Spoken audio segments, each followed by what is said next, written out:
Kapag nakakuha ka ng batong ito, nako ay siguradong katapusan na. Katapusan na ng paghihirap mo.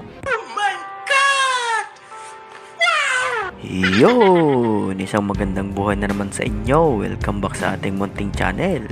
Sa bidyong ito ay pag-uusapan natin ang isang bato na maaaring makapagpabago ng buhay mo. At kapag mayroon ka nito o nakakuha ka ng legit na ganito, nako ay siguradong katapusan na nga.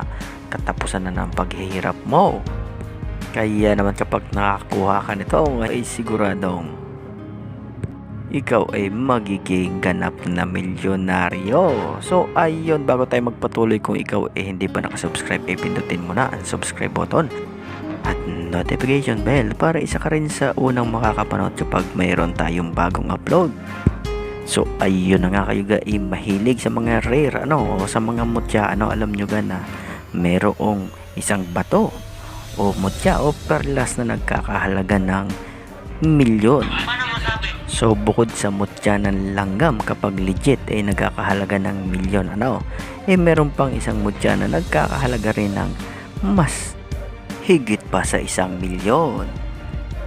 14 milyon laang naman kapag kayo mayroong legit at rare na batong iyan. So ano ito?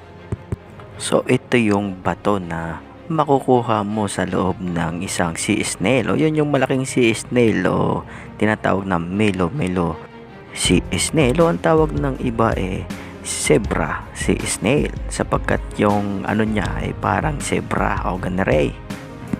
Tinatawag din iyan na susong dagat o malaking susong dagat, o kaya naman kuhol dagat o malaking bahala na kayo kung ano ang gusto ninyong itawag diyan. Basta't kapag kayo ay nakakita ng ganare, tingnan ninyo kung kayo ay may makukuhang batong bilog na may pagka-orange. So hindi naman siya perfect na bilog, basta't siya pabilog. Kung titingnan mo siya pabilog na hindi naman masyadong kakintaban, so balit siya makinis ang kutis na parang porselana kung iyong sasalatin.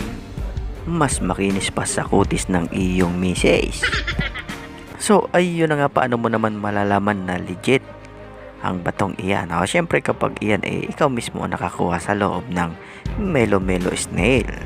So pagdating sa laki, meron siyang iba't ibang klase ng laki. Minsan ay umaabot iyan na kasing laki ng bola ng golf. So siguradong kapag gayon kalaki ang iyong nakuha, baka hindi lang yan abutin ng 14 milyon.